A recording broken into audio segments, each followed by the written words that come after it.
This is seat number 2 of event number 11. Sitting in lane 1 is Karen Nolial, Andrea Pinana. Lane 2, Jacob Sebastian Aliento, Wayne Sharks. Lane 3, John Kenny, Rookie, Lake City. Lane 4, Miguel Arkin Labrada, Quezon, Killer Wave. Lane 5, Vince Allen Lorio, Whale Sharks. Lane 7, Javier Michael Barredo, Lake City. Lane 8, Arkin Diriba, Mayon Swim Club. Calling the attention of relay swimmers. Please be at the ready bench now. This is their last call. Relay swimmers. Please be at the ready bench now.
Wala, mali.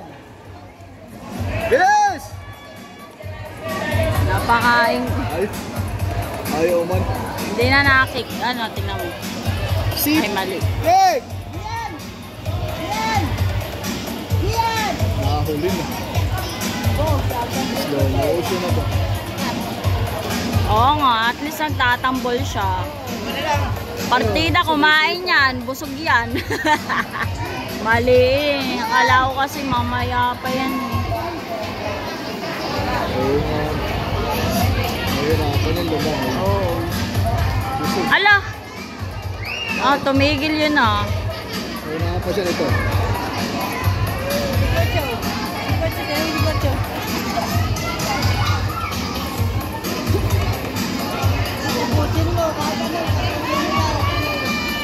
Sasawag DQ.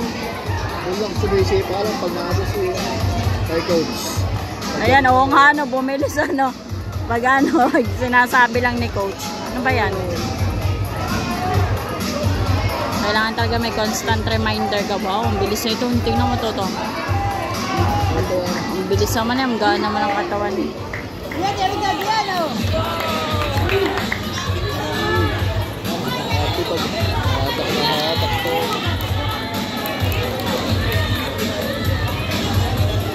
Layo ng lamang ano. Baka category A yun. O diba? Tambol.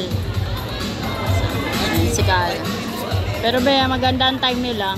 Ayan, tingnan mo, bumilis. Bumilis si Kalen. Parang ang technique niya eh kung kailan last. Kung kailan last. Saka bibilisan. Tapos pag napagod. O yan eh, kaya nga. Sumipa na ano, kanina walang sipa eh. Oras naman na yan.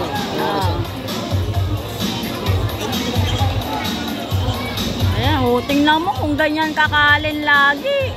Parang nire-reserve niya yung lakas eh. Ay, hindi na pala. Ayan, kaya nga kanina walang sipa yung ganyan eh. Ba't umaangat yung ulo ni Kyle? Angat na angat.